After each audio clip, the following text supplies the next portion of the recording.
Tere! Kätte on jõudnud selle nädala 3. eesti keele tund, ühtlasi ka selle nädala viimane eesti keele tund. Tänases tunnis on sul vaja kindlasti, et sul oleks töövihik läheduses, sul on vaja kindlasti kirjutusvahendit, harilikku pliiatsit näiteks, ja võta endale ligi ka joonlaud.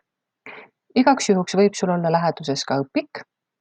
Ja kui sul neid asju, mida mina just nimetasin, hetkel veel läheduses pole, siis pane korraks video pausi, võta endale töövihik, pliiats, joonlaud ja õpik lähedusse ning siis vaata videot edasi.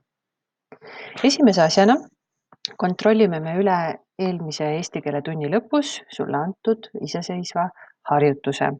Selleks ava palun töövihikust lehekülg 18 ja harjutus 3 oli sul tarvis ise valmis teha. Ja ole nüüd hea minu kuulamise järgi, kontrolli, kas sa said kõik lüngad õigesti täidetud. Vajadusel tee muudatusi. Loen siis sulle ridade kaupa. Esimene rida. Jaagup, suur kirjajott. Suur täht kindlasti sellepärast, et tegemist on nii lause esimese sõnaga kui ka inimese nimega. Jookseb, kirjajott. Jäätist, kirjajott. Liigume teisele reale. Jalutab, kirjajott. Ilus, kirja I. Kolmas rida. Jaagup, jällegi suur kirjajott, kuna tegemist on lause esimese sõna ja ühtlasi inimese nimega. Imestab, kirja I ja kirjajott. Neljas rida. Jaagupiga, suur kirjajott, jällegi Jaagupiga on inimese nimi. Ja viimane, 5. rida. Jääb, kirjajott, juurde, kirjajott ja istuma, kirja I. Väga tubli, ma usun, et sul läks tegelikkuses hästi ja said kõik kenasti tehtud. Nüüd aga liigume kohe edasi siis tänase tunni teema juurde ja selleks on sulghäälikud KPT nii sõna alguses kui ka tähtede S ja H kõrval. Alustame sellest esimesest poolest ehk sulghäälikud KPT sõna alguses. Näitan sulle kohe esimese asjana siia ka reeglid pildina ja siis saame teha juba jooksvalt ka mõned harjutused. Sõna alguses me kirjutame kõige sagedamini enamasti K, P või T, mitte G, B ega D. Ja selliseid tugevaid sulghäälikuid eesti keeles sõnade alguses on väga palju. Näiteks kapsas, pott, tont või näiteks kelder, pirukas, tool. Kõik need ju algavad tugevate sulghäälikutega.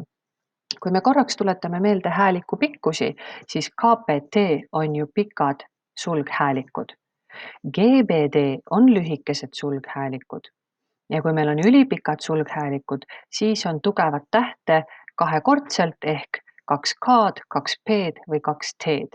Ja siinkohal ole hea jätta endale meelde, et ülipikka sulghäälikut ehk 2 K-d, 2 P-d ega 2 T-d ei kirjutata kunagi sõna algusesse.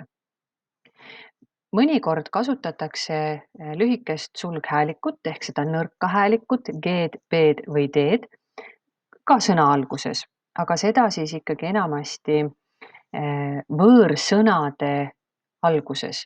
Ja võõrsõnad on siis sellised sõnad, mis on välja mõeldud mõnes muus keeles, aga neid on natukese siis kas muudetud või kohandatud eesti keelele omasemaks ja kasutatakse neid ka eesti keeles.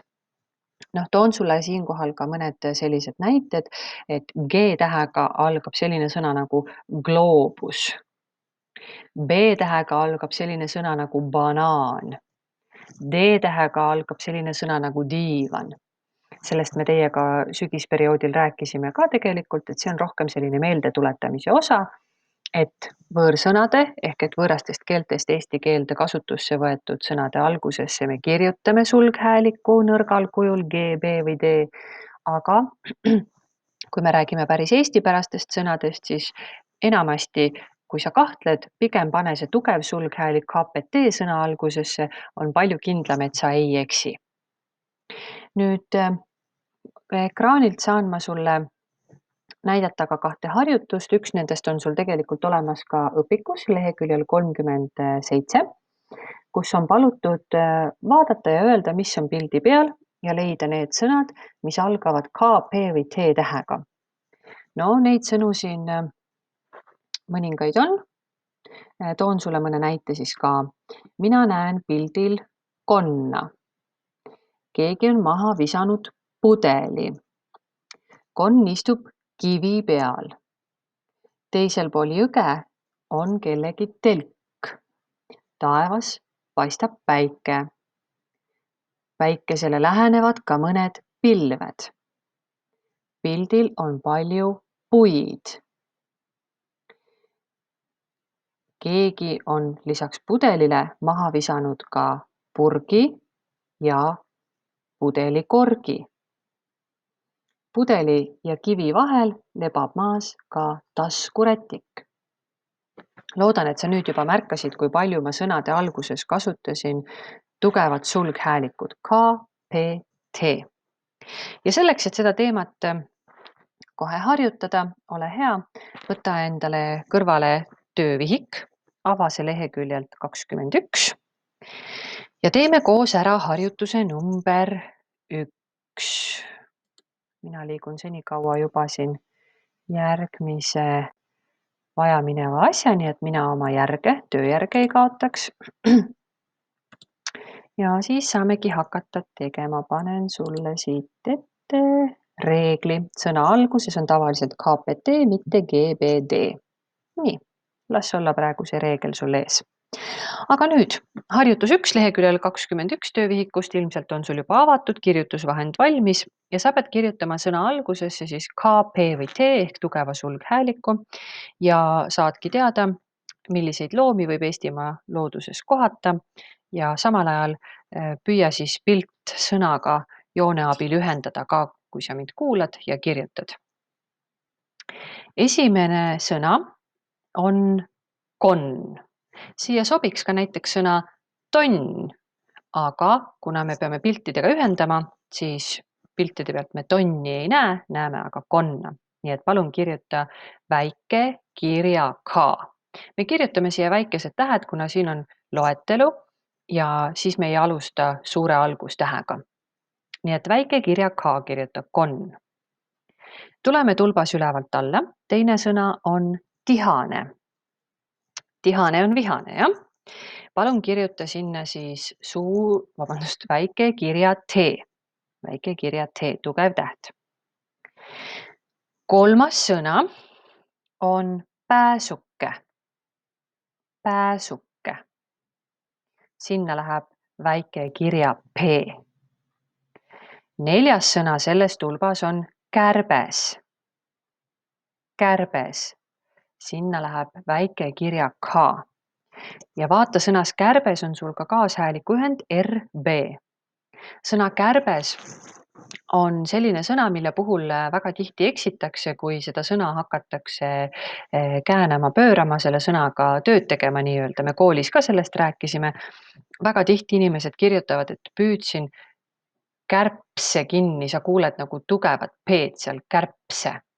Tegelikult, kuna sõnas kärbes ehk selles nimisõnas, mis, kes, kärbes on nõrk B, siis kui me seda sõna hakkame käänama, pöörama, me kasutame ikkagi nõrka B-d ehk et kärbse kirjutame ikka nõrga B-ga.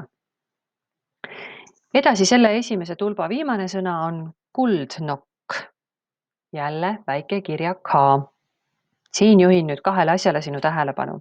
Esiteks, selles sõnas on 3-täheline kaashääliku ühend LDN ja teiseks on tegemist liitsõnaga, kus saavad omavahel kokku sõnad kuld ja nokk. Väga hea, läheme teise tulba juurde. Esimeseks sõnaks on kurg. Väike kirja K sõna algusesse. Tahan kogu aeg suur öelda, sest ma ettekujutustes tahaksin hakata ise seda suurt pauna sinna üles tegema. Sina ikka kirjuta väike K. Kui sa lõppu kirjutaksid ka tugeva K-tähe ehk et K-tähe siis oleks kurk. Kurk on väga maitsev köögivili. Teise tulba teine sõna on põder. Sinna pead sa kirjutama tõepoolest tugeva P. Kolmas sõna on kakk ehk see öökulliline. Ja sinna tuleb tõepoolest väike kirja K. Eelviimane sõna selles harjutuses on kobras. Väike kirja K esimeseks täheks. BR on selles sõnas kaashääliku ühend. Ja viimane sõna, viimane elusolend selles harjutuses on põrnikas. Esimeseks täheks läheb tugev P ja sõnas on ka kaashääliku ühend RN. Ongi juba tegelikult esimene teema osaliselt läbi töötatud, harjutatud ka juba, et me kirjutame eesti keeles sõna algusesse kõige sagedamini tugeva sulghääliku ehk K, P või T tähe. Nüüd aga pööra lehekülg 22 endal töövihikus ette ja teeme uuesti harjutuse numbriga 1. Selles harjutuses on sul vaja tõmmata lause esimesele sõnale joon alla ja panna lause lõppu punkt.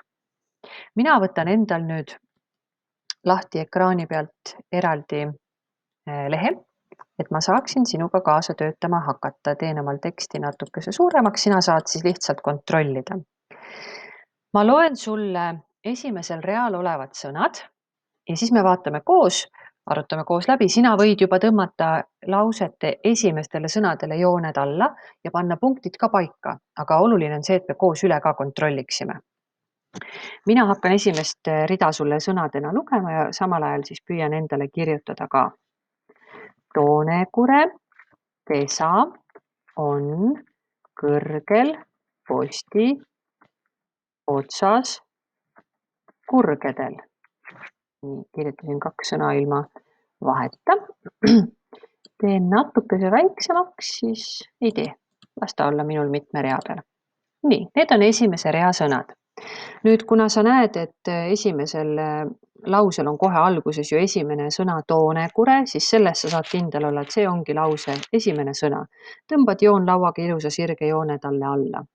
Kui lause algab suure algustähega, siis oled sa kõik õigesti teinud ka ise kirjutades. Nii et esimene sõna leitud. Nüüd, kui sa otsid selles reas, kas siin on veel suure algustähega algavaid sõnu? Mina näen, et siin on sõna kurgedel. Kuna see ei ole kellegi nimi, siis mina arvan, et tegemist ongi teise lause esimese sõnaga ja tõmban talle joone alla. Mina teen siis ka joone alla sõnale toonekure ja teen joone alla ka sõnale kurgedel. Kui see nüüd on teise lause esimene sõna, siis eelmine lause tuleb ära ka lõpetada, järelikult sõna otsas järele ma panen punkti. Lause lõpu märke oli meil 3, punkt, hüüumärk, küsimärk. Kõige sagedamini kasutatakse punkti, hüüumärki siis, kui midagi niimoodi hüüdvas vormis siis esitatakse, räägitakse. Ka hüüdsõnad oi, ai, ei.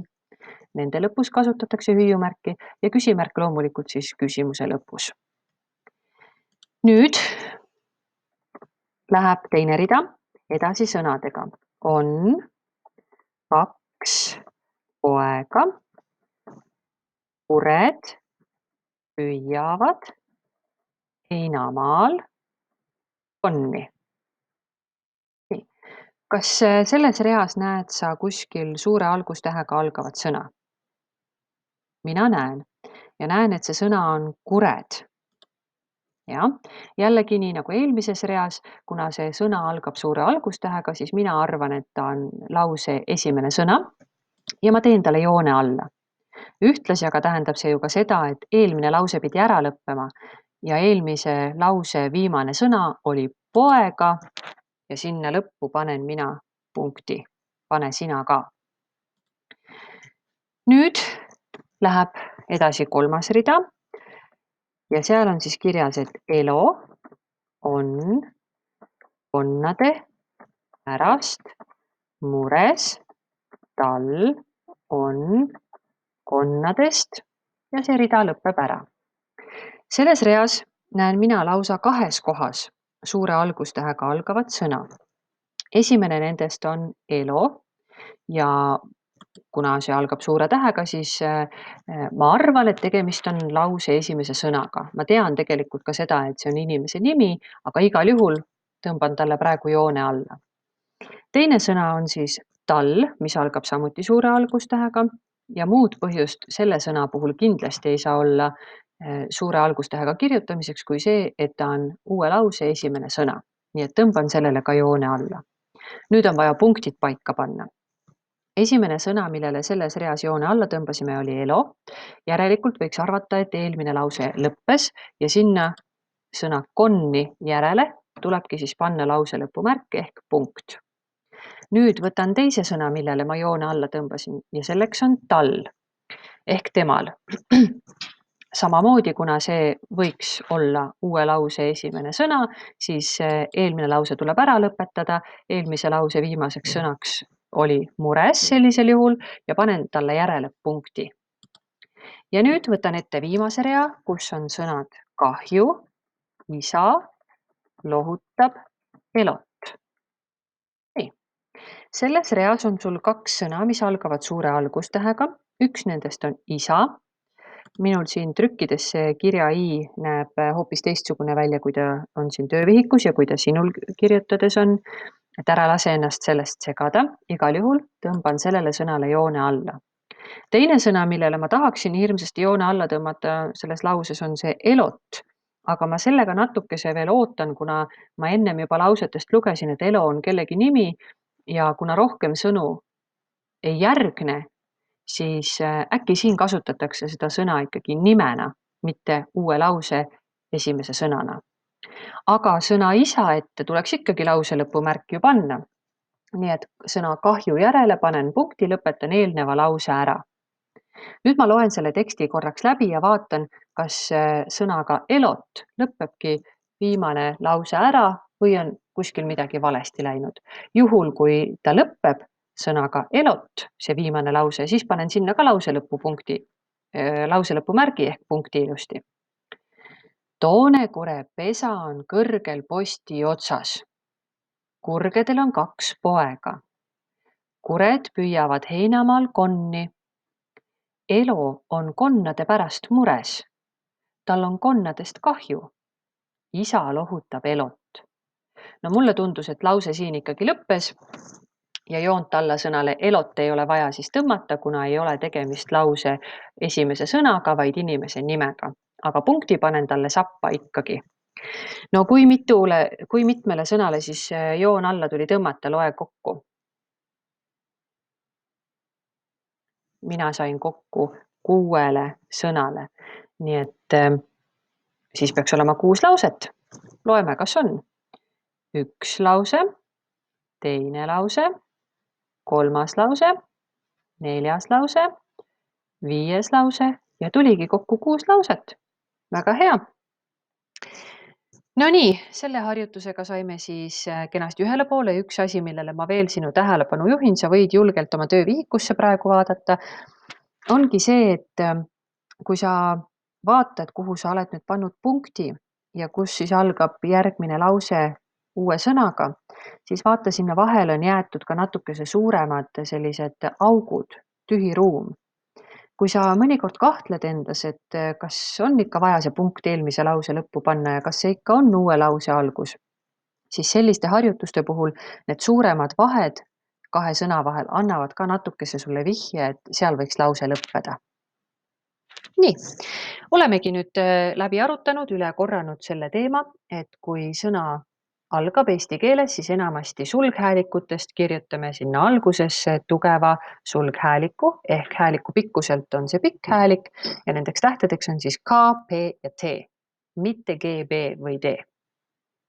Nüüd võtame selle teema teise osa. Panen siit selle dokumendi kinni. Ja selle teema teine osa on siis see, et kui meil on need samad tugevad sulghäälikud, siis kas peaks nad kirjutama sõnades S ja H tähe kõrvale või peaks nüüd kasutama hoopiski nõrka sulghäälikut ehk G-d, B-d või D-d?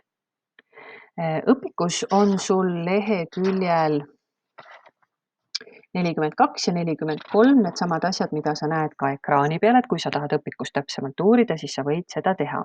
Mina aga tahtsin sulle näidata, reegel jääb selles mõttes ikkagi samaks, et kui me räägime sõna algustähest või siis sulghäälikutest S ja H tähe kõrval, siis me kasutame enamasti ikkagi tugevat ehk pikka häälikut K, P või T tähte.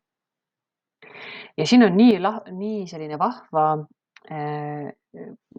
joonistus või selline illustreeritud moodus seda siis selgitada ka, et on tegemist tõstmisvõistlusega. Tõstmisvõistlus on raske ja ohtlik ja S küsib K käest, et oled sa ikka tugev? K vastab, et ära muretse, olen küll tugev. Ja T-täht, kes nüüd siin H kõrval seisab, ütleb veel läki, tema on ka valmis minema. Aga vaata, mida teevad need G, B ja D. Nemad on nõrgad tähed, me ütleme ju nii, et need on nõrgad tähed. Nemad ütlevad, prrr, kui raske, meie küll ei lähe. Nii et siin on hea lihtne ühtse reeglina meelde jätta sõna algusesse, kui meil on vaja kirjutada sulghäälikut, siis kasutan ühekordset tugevat ehk KPT-d. Ja kui S-i H kõrvale on vaja paigutada, ükskõik kumma S-i või H tähe kõrvale on vaja paigutada sulghäälikut, siis samamoodi enamasti ikkagi tugev täht K, P või T, sest nõrgad tähed, need lühikesed häälikud G, B, D, nemad ei jaksa rasketel võistlustel osaleda. Ja nüüd siis ongi hea siin vaadata sul ekraanilt näiteks seda harjutust, mis on sul õpikus muidugi ka olemas, aga siin on teda lihtsam läbi harjutada. Siin on siis 2 võistkonda. Üks võistkond, kus on tegelased, kes võistlevad ja teine võistkond, milles olevad tegelased ei võistle. Siin on ka tugevad kaashäälikud ja nõrgad kaashäälikud. Ja siin all on siis nimed, tegelaste nimed, kelle puhul meie peame otsustama, kas ta läheb võistlusse või mitte. Ja võistlusse läheb ta ju sellisel juhul, kui ta on tugev täht, sest ta jaksab võistelda. Võtame esimese nime. Esimene nimi on Ahto. Me räägime praegu S ja H tähe kõrval olevatest sulghäälikutest, nii et otsin nimest Ahto üles H tähe, siin S-i pole, on H, ja vaatan, milline sulghäälik tema kõrval on. T-täht, T on tugev häälik, mina arvan, et Ahto võistleb. Panen ta siia paika. Järgmine nimi on Madis. Nimes Madis on S-täht kõige lõpus, aga S-i kõrval üldse sulghäälikut polegi, on täishäälik I, seetõttu arvan mina, et Madis võistlema ei pääse. Järgmine tegelane on Kuldar. No selles nimes ei ole üldse ju ei S-i ega H-d. D on küll, aga praegu me räägime reeglist S või H tähe kõrval, nii et mina panen Kuldari ka pingi peale istuma, tema mängima ei pääse. Nüüd aga nimi Kaspar, siin on S-täht ilusti olemas ja selle kõrval on P, tugev häälik. Mina arvaks, et Kaspar võistleb. Eelviimane võistleja või siis mitte võistleja on Tõnn. Jällegi selles nimes ei ole ei S-i ega H-d ja mina panen ta mitte võistlevasse võistkonda. Nüüd on aga viimaseks nimeks jäänud siia Mats, see on vana Eesti-aegne nimi. S-i kõrval, näed, on tugev T ja mina arvan, et Mats võistleb. Kontrollime. Ja täpselt nii oligi. Nüüd on sul ka lahti selgitatud, miks keegi võistlema pääses ja keegi mitte. Nüüd on selline harjutus, mis on sul olemas ka töövihikus ja ma paluksin, et sa avaksidki töövihiku leheküljelt 23 ja võtaksid ette harjutuse 2. Kirjutusvahendit on sul ka vaja, sest kuigi mina töötan sinuga siin ekraanil kaasa, siis ma tahaksin, et sa paneksid pausi mõne hetke pärast, kui ma seda sulle ütlen ja teeksid selle harjutuse kõigepealt töövihikusse iseseisvalt ära ja siis saad kohe ka kontrollida, jätkates minu video vaatamist. Nii et ole hea, pane nüüd, ma korraks veel selgitan, mis teha on vaja. Sa pead kirjutama iga pildi kõrvale, mis sellel pildil on. Pärast tõmbad kaashääliku ühenditele ringid ka ümber. Nii et kirjutad, mis on pildil. Ole hea, pane nüüd korraks pausi ja kirjuta siis 6 pildi kõrvale, mida sa pildil näed. Väga tubli, kui sa tõesti seda harjutust iseseisvalt teha püüdsid. Ja kui sa püüdsid seda iseseisvalt teha, siis sa oled igal juhul juba midagi õppinud, sest et maha kirjutada oskab igaüks, aga kui sa ise teed, siis sa oled alati väga-väga tubli. Nii, esimene pilt on sul siis kasepuu. Me nii pikalt ei kirjuta, meie kirjutamegi, et pildil on kask.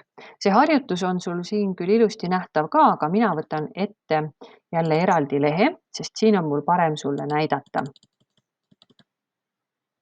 Nii, ja kirjutan siia kask. Kontrolli, kas sina kirjutasid samamoodi. Kõh, a, s, kõh. Nii, nüüd tulen järgmise sõna juurde. Ära muretse, et minul pani praegu siin selle K-tähe esitähe siis suureks sõnas kask. Ma kohe varsti muudan need ära, need peaksid olema ikkagi väikesed algustähed siin. Teisel pildil on kapsas. Kontrolli, kas sina ka kirjutasid kõh, a, põh, s, a, s. Kolmas sõna on kõrvits ja kontrolli, kas sina ka kirjutasid kõh, õ, r, m, i, tõh, s. Nii, läheme teise tulbasõnade juurde. Seal esimeseks pildiks on kuusk. Kontrolli, kas sa kirjutasid kõh, u, s, kõh. Korraks saame harjutada hääliku pikkust ka selle sõnaga. Kas ta on lühike, kusk, kuusk või kuusk? Mis siis on, mis sa arvad? Tegemist on pika häälikuga ehk kuusk. Läheme eelviimase pildi juurde, millel on mustikas ja kontrolli, kas sina ka kirjutasid m, u, s, tõh, i, kõh, a, s. Ja viimaseks sõnaks on leht. Kontrolli ekraani pealt, kas sina ka kirjutasid l, e, h, tõh. Nüüd ma kohe teen nii, et need algustähed oleksid minul ka siin väikesed, nii nagu nad olema peavad. Ja nüüd on hea koht mul näidata. Sõnas kask. Teen S-tähe kõigepealt värviliselt. Ma otsin kõikidest sõnadest üles sulghäälikute kõrval olevad S ja H tähed. Siin sõnas kapsas on ka üks S lõpus, aga kuna ta ei asu ühegi sulghääliku kõrval, siis seda ma värviliselt ei märgista.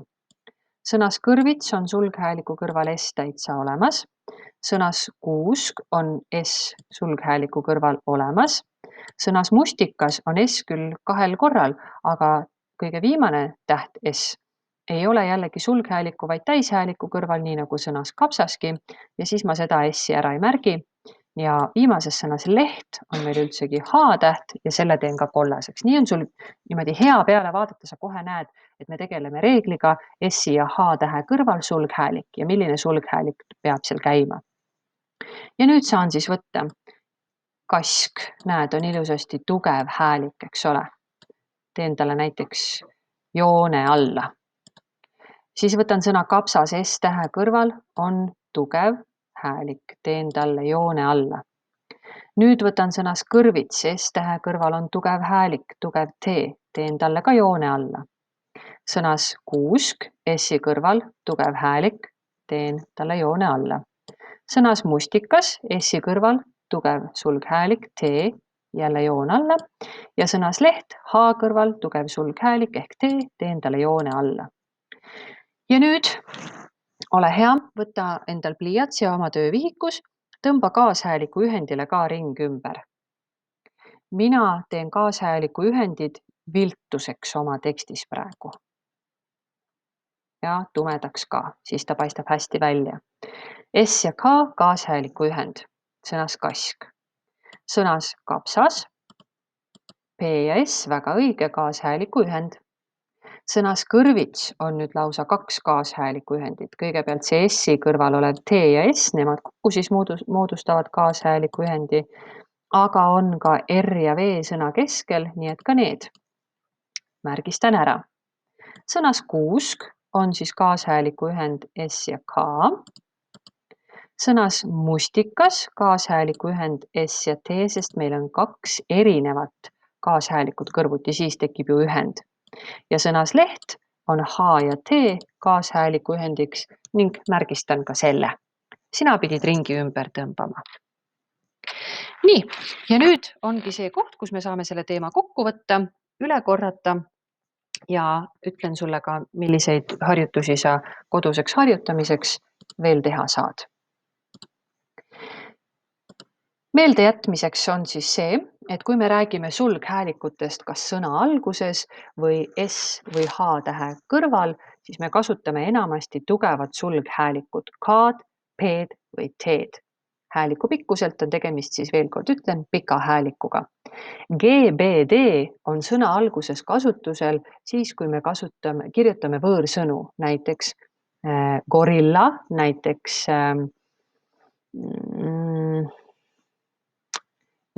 draakon või näiteks, kohe ei tulegi praegu ühtegi lisaks banaanile, las jääb siis see banaan praegu.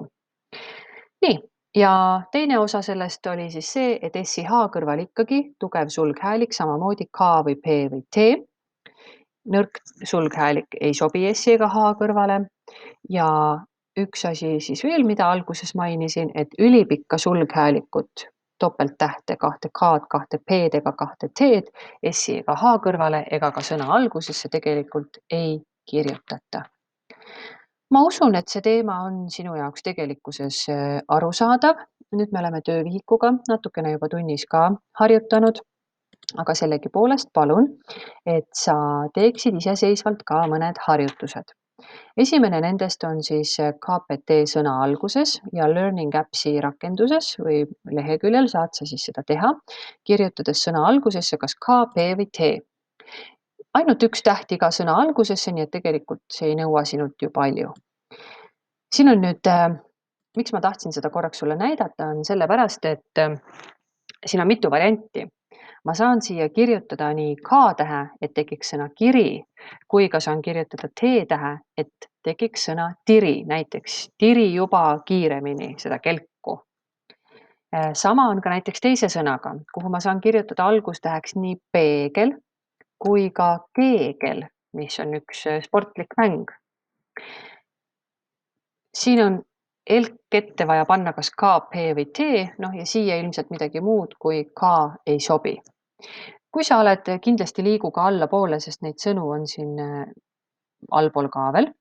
Ja ma lihtsalt tahan sulle korraks näidata, et siin all paremas servas sellele sinisele linnukesega ringi nupule vajutades näitab ta ära rohelisega need sõnad, mis on õiged. Tegelikult see keegel ja tiri võivad ka õiged olla, aga siin harjutuse tegija, see ei ole mina olnud, aga harjutuse tegija on siis mõelnud, et tema tahab, et oleks kindlad sõnad, et siis tema teab, et õpilane on õigesti aru saanud.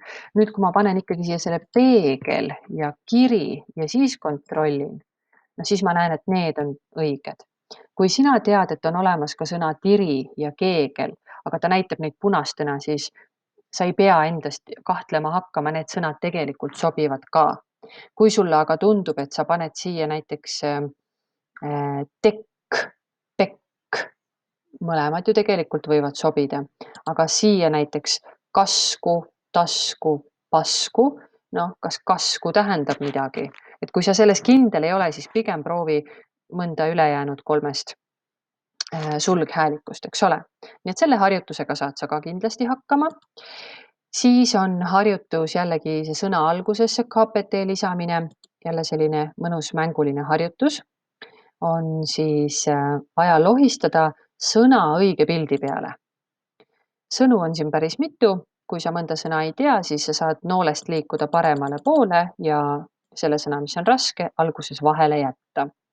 Aga võtan siis sõna kann, panen näiteks siia ja vaata, valesse kohta sa ei saagi sõna panna. Nüüd, kui ma liigutan sõna kann kannu pildi peale, siis saan ma alles selle sõna ära paigutada ja võtta järgmise sõna. Nii et selle harjutusega saad sa ka kindlasti hakkama. Nii, ja 3. harjutus, mida tahan, et sa harjutaksid, on siis KPT S ja H kõrval. Ja selle harjutuse leiad sa jälle täpselt samast keskkonnast ja siin on nüüd ülesanne, et igas lauses on üks valesti kirjutatud sõna. Sina pead selle sõna ära märkima selle sõna peal klõpsates. Hakkad lauseid lugema, lapsed sõid lõunaks kapsasuppi. Kui ma arvan, et sõna lõunaks on valesti, siis märgin lihtsalt hiirega klõpsen siin peal, märgin ta ära. Kui mul läks kogemata selle sõna peale klõps, ma seda märkida ei tahtnud, siis kui ma uuesti sõna peale klõpsen, siis see märgistus kaob ka ära. Nii et igas sõnas peaks siis olema üks selline sõna, mis on valesti kirjutatud ja ära suvalisi sõnu klõpsa, vaid otsi kõigepealt üles need sõnad, kus on S-i kõrval kas K, P või T, sest selle reegli kohta on see harjutus ka tehtud. Kui sa oled igast lausest ühe sõna leidnud, siis vajutad siia sinise inglisekeelse sõnapaari peale, mis võimaldab sul kontrollida oma tulemust. Ta näitab ka ära, mis läks hästi ja mis tahab uuesti märgistamist või märgistuse eemaldamist. No nii, ma olen täitsa kindel, et kõik need 3 teemat on sinu jaoks jõukohased või 3 harjutust on sinu jaoks jõukohased ja ainult harjutamise teel muutuvad sinu oskused paremaks, nii et ma soovin sulle jõudu tööle ja kohtume juba järgmisel nädalal.